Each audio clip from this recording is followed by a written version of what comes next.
I know you tuned in expecting Tennie to talk on step 10, continuing to do our inventories. However, she had a heart cath on Monday. Oh, Everything came back great. She's fine. However, her energy level, she just didn't have it in her this morning. So she texted and asked if I would pinch hit. I told her I would, but I would not even attempt to talk about step 10 in her place. So y'all get to tolerate me again today. Um, I do want to be upfront about Tennie's condition because I know y'all care very much about her. Um, she is in chronic AFib, and she has been for quite some time. We've done all that course. They're trying to figure out what's going on. She has been having some chest pains. That's what precipitated the heart cath on Monday. Everything, they didn't find any blockages or anything. So we're probably looking at pacemaker here in the next 60, 90 days, whatever they said. But she's good. She's giving me hell. So we all know she's great. But just keep her in your prayers and your thoughts. We're just kind of having to manage things a little bit differently, if you will. And I was proud of her. I was proud of her this morning because normally, as y'all know her, come hell or high water, she'd be sitting in front of her little laptop over there, dressed to the tilt, talking. And for her to reach out and ask that I go ahead and do this, I was very proud for her, and I want to honor that. That she's taking a little bit better care of herself. So, enough said about Tennie. Yeah, just keep her in your prayers and thoughts. And do you think she's going to be able to do the cruise? oh yeah, yeah. Uh, we just want to be upfront with y'all what's going on because what we don't know, we make up. I also, in full self-disclosure, if I seem a little scattered today and I will tear up,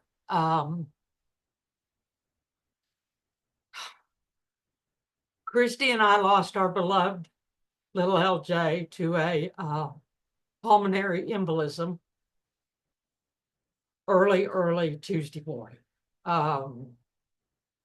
So if I seem a little scattered, I know it was a dog, but that little pup had shepherded us through a lot of things in the last 10 to They 12. are fur children. They're not just dogs. And Oh, yeah, thinking I about you guys.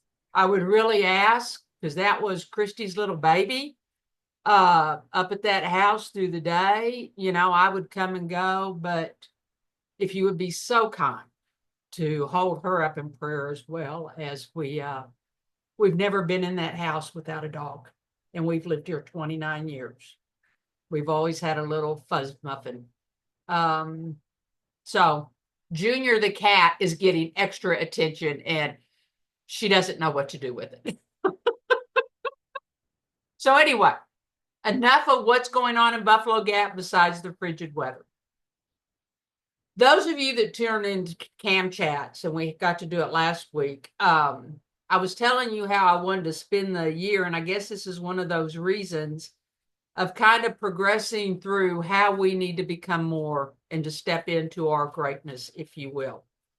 And I believe part of that process is in our recovery and how we step into recovery, look at our part within our communities, but first and foremost within ourselves. The next sequence and what we talked about last week leading to this, what I didn't know was going to be this week, was that in our addictions, we are much of the time programmed that for failure, that it's not going to go our way, that, or we fantasize that nobody will know that I'm picking up this drink, or I can fake it tomorrow at work, or all of those things. But in the back of our heads, I believe most of us carry that burden of waiting for the shoe to drop. And under that cloud, we sometimes do not behave rationally, or we lie our way through things, or we have many falsehoods, which does kind of align with what Tennie was going to talk to today about taking our inventories. What I want to do is put a little different slant on that, which I normally do. And I think in taking our inventory, the primary thing that sometimes we forget to do is to take our inventory of our walk with ourselves and with the God of our understanding. Just stay with me on this, if you will. Many times when we are in the midst of addiction, or watching, if we're an Al-Anon or qualifier, those instances, we sometimes look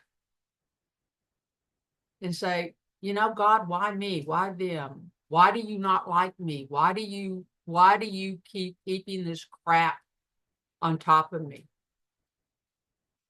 And you know what I've come to believe is that's not really how it works. Our God, our God of our understanding, truly does love us. And he, she, whatever your belief system, really does like us. Now, I want you to think of this concept of love and like. You know, we can truly, in our humanness, love someone, but that doesn't mean we necessarily like them. Do you have those people in your life and you go to those meetings and you do develop a caring for them, but they aren't the person you're going to invite over to the Super Bowl? They're not the person that you want to just hang out with. You know what I'm trying to say? Our God of our understanding really not only loves us and wants to protect us and care for us, but he, she also wants to hang out with us. And in doing our inventories, I don't know about you, but here lately I've been a royal bee. There are people in my life and I'm just bitching, moaning, whatever. And I've had to step back in my inventory on that level of self, of what's going on with me. It's not about them. It's about me. And I think it's my anger about certain situations that, yeah, I've had a part in creating, but I don't want to accept that responsibility. But it's because of that God of my understanding and my walk with him. In recovery, and this is where meetings and sponsorship is so critical, is finding that meeting of like minds.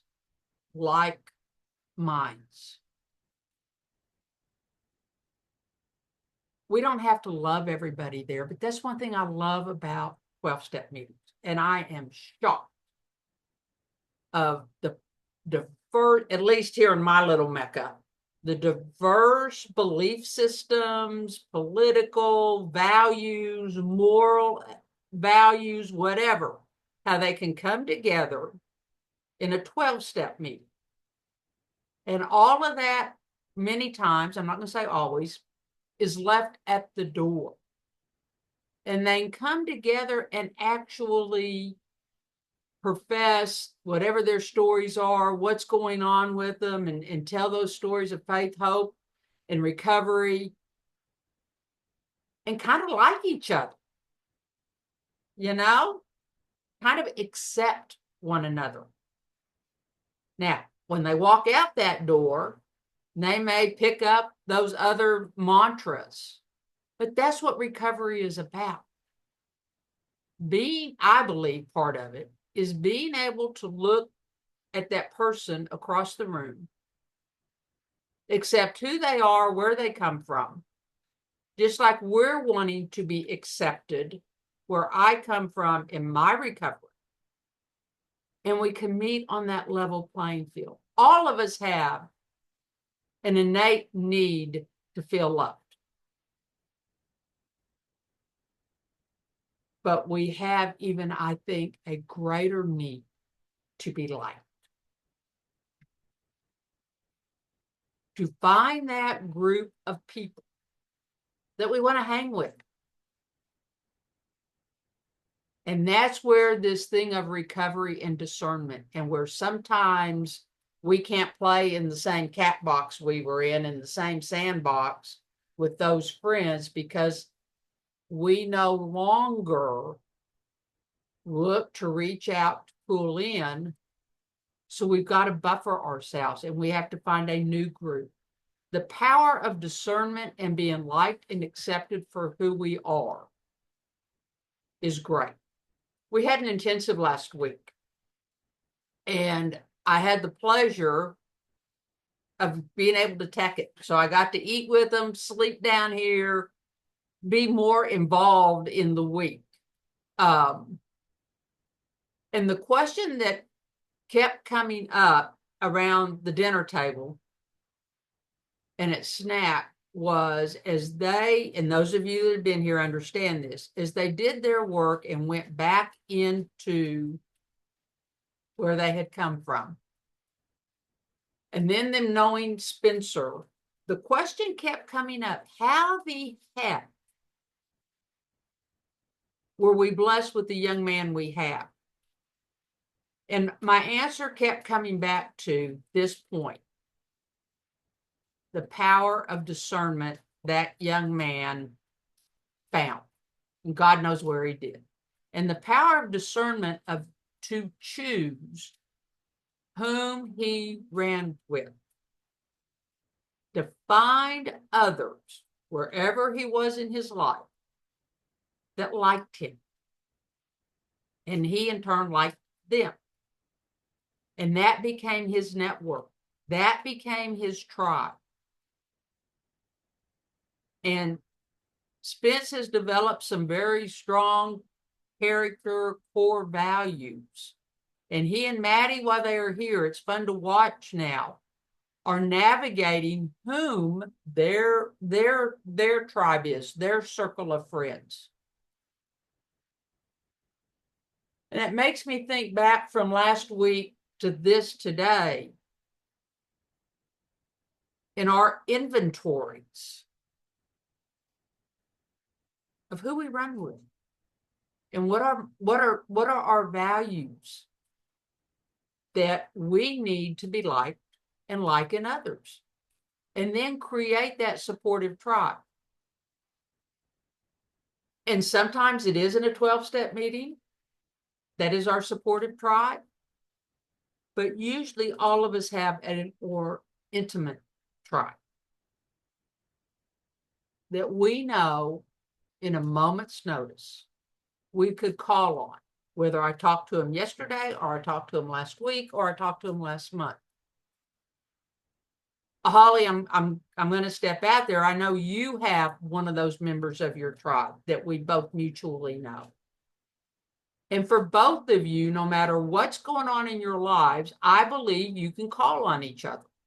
We all have those people. But you got to nurture them. That's the thing of the passing of, and I hope you don't laugh and that I'm going there, but the passing of that dog Tuesday morning, just like Neil has Nala there, and I know Sally has hers, and many of y'all have animals. Holly has Bunny. Those are gifts that are given us that are our tribe, believe it or not. And in our inventories, it's not just where I did wrong and who I wronged and all of that.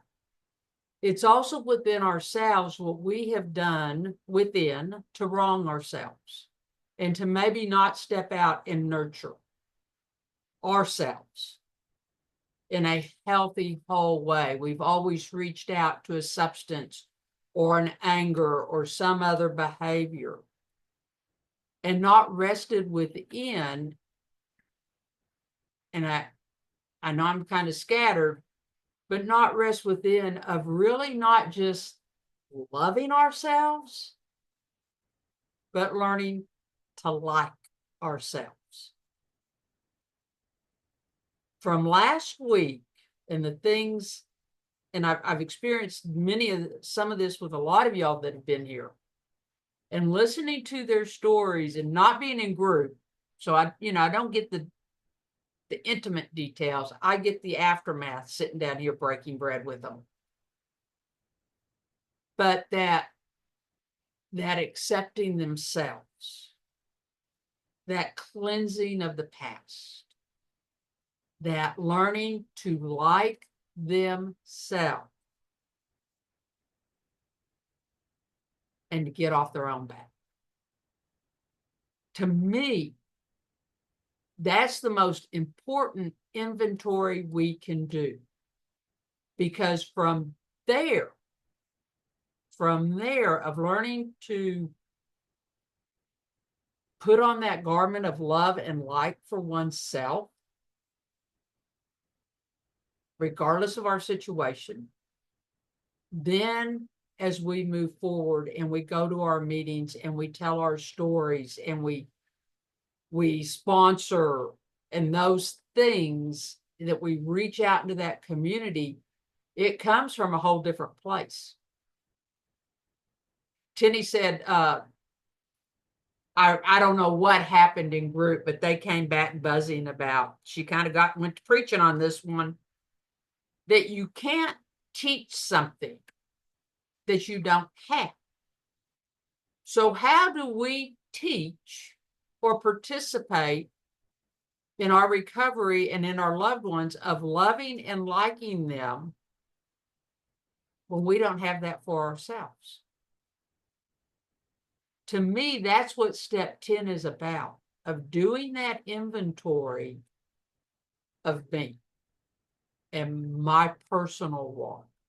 Not how I may have wronged Sally, not how I may have wronged Deb, or not how I may have wronged Holly. Because if I wronged them, there's probably something within me that needs that healing and liking of self. Now, we all know we're not going to love everybody in our world, but we can still have a caring for them. So yes, where we are taught, love one another. I don't have to have an intimate love for you. I can have a concern for you. It's that liking of the person. And we are sure as hell not going to like everybody that comes into our lives. I just don't have to hang out with them. I can still love them and care about them, but I don't have to maybe choose to run with them. And that's that power of discernment. That power of discernment that if they don't understand that I can't have a drink and they continue to ask me to have a drink, I don't need to hang with them. I can care about them. I can love them. And I think about some of my family members. I have a great caring for them. I have a great love for them. But I don't want to hang out with them. And I can see them at those family reunions, and you know what I'm talking about. We have acquaintances of that. That power of discernment and setting those boundaries. And it's a boundary of protection for your recovery. And I think that's what, when we talk about putting your recovery first, that's part of it, of setting those boundaries and that power of discernment And during those inventories at the end of the day, for ourselves, for our spirit, and for our soul. Because without nurturing that in recovery, the relapse comes. The relapse comes. And with that too is I can't judge. It is not my, in the deep thing in that Tennie's been doing on the 12 steps. I have heard her over and over and over. You can't do it for someone else.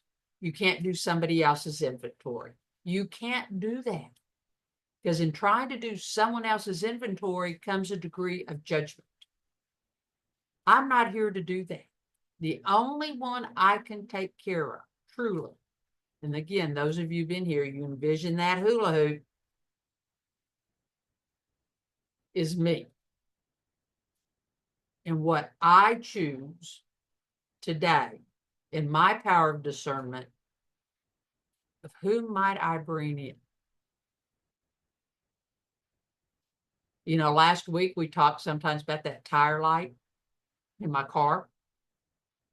And when it goes off, maybe I need to pay attention to it. It's those same things within ourselves. Sometimes how you meet someone and you kind of get the ugh. You need to listen to that. Or you meet somebody and you're like, man, I find them engaging. What about them do I find engaging? And you explore more. Usually I have found when I found someone that I find engaging, they usually have something that I want. Is it how they attack life? Is it their courage? Is it this? Is it just kind of how they float with life? Those are our teachers. Those are our teachers. And those you feel that, ugh. What about that? What is there? Is there something going on in my life? That's the inventory at the end of the day when we look at things. But the premise that I want, and I'm done for the day, is we, each and every individual, I believe the God of my understanding loves us personally and intimately. I also believe the God of my understanding kind of likes me in spite of myself and will hang with me just like my friends will hang with me in spite of my flaws. I always get in trouble and y'all know me. And I try to behave, but I don't do a really good job. And I will with now and then, well, hell yes, or damn it, yes.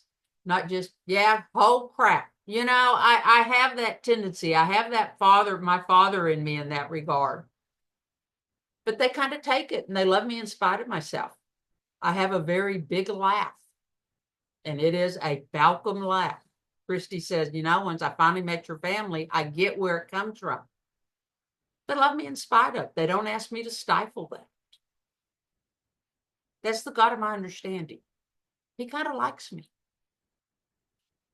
We have to flip that to ourselves and quit comparing ourselves to others, quit judging others. And that is when our true nature of recovery, our true nature of recovery. My God is a masterful strategist. Do any of y'all play chess? It is a game of strategy. You think you're going one way and then the other person, blocks you and you have to rethink how you're going to get. My God is that wonderful strategist. And I believe I am on his great chessboard. And sometimes my decision-making isn't exactly in line with where he thinks I need to go, where he wants me to go, the blessings he wants to bestow upon me. So he has to strategize like you goofball. But he still likes me. He just has to direct until I'm smart enough to figure it out. And that's where I think for those of us that are in recovery, that are in the program, our Al-Anon, Deb speaks a lot about it. How when she let go of control and with her qualifier, etc., my God, what a difference it has made in her life. I think I'm right on that, if I paraphrase Deb. It's the same thing. We have to know that in our stories and in the things we have made our decision in, our whatever it is we're in recovery for, my God strategists, when we are willing to tell those stories in whatever setting, the meetings, those things, or sponsor somebody, he takes those to his benefit in whatever that other person needs, so that they can become more, they can step into their greatness. And we're all part of that magical little tapestry of recovery. But we have to first keep ourselves in line of knowing we are loved, loving ourselves, and liking ourselves. And when they're doing that inventory, if there are things we don't like about ourselves, what do I need to do to change? What do I need to do to change? And that's what the evolution of growth is as we evolve in our recovery. I know my attitudes towards many things have changed over the years. And that's good. That's why when we come to treatment and we may change in our behaviors and attitudes and we go home, if our loved ones haven't come along with us and they expect the same reaction, they haven't learned the new dance. We have to come as a community. I know y'all were expecting to hear Tennie. My amends for her not being here today. I hope you've gotten something from what I had to share. Rest assured, she's good. She plans on being back next Wednesday. I can't imagine why she won't. We have an intensive coming up. We've got a few spots left in February. If you know of anybody that might need to come do some healing from their past, please have them call me. And with that, does anybody have anything they wish to add for today?